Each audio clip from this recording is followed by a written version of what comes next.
Welcome to day 4. This is your second upper body day, so the warm-up is the same as day 2. Once you've completed that, you can start the actual part of the workout.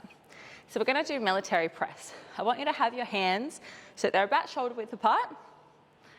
I want you to make sure that when you're coming up, you're locking out fully and you're not leaning back.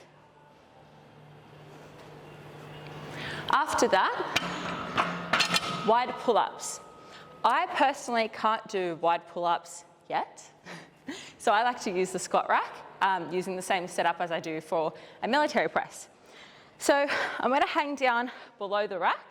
From here, I'm thinking about perfect form for a wide pull-up. My feet are still on the ground, but they're not supporting all of my weight. From there, dumbbell bicep curls. I don't mind if you do it as a hammer curl or as a standard curl, as long as your arms go straight in between each rep. Cable pec flies. Make sure you're setting up the anchor about shoulder height, and the idea is to not stretch too far back.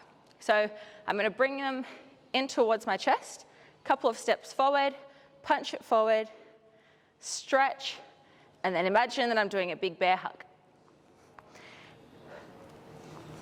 You can also use the pin-loaded pec fly machine or dumbbells, but I prefer the cables.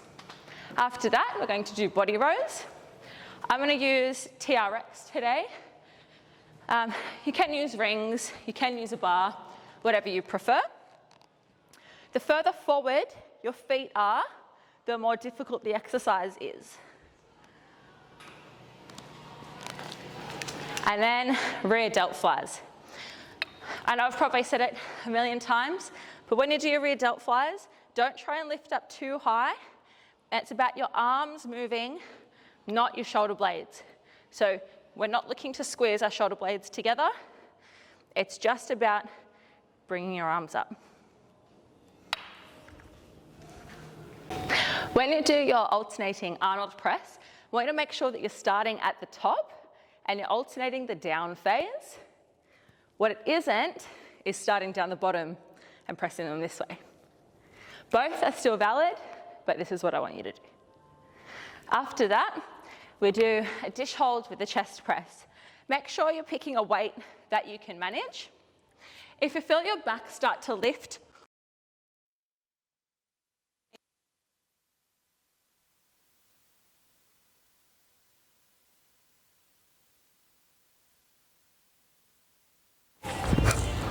while you're down on the ground,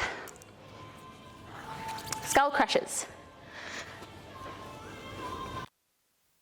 Make sure you're going full, so bringing the dumbbells down as low as, and you're keeping your elbows pointed towards the ceiling. Toe touch crunches. Legs as straight as you possibly. There's a little bit of bend, it's not the end of the world. And reach. If you want to make those a little bit more difficult, you can add a weight.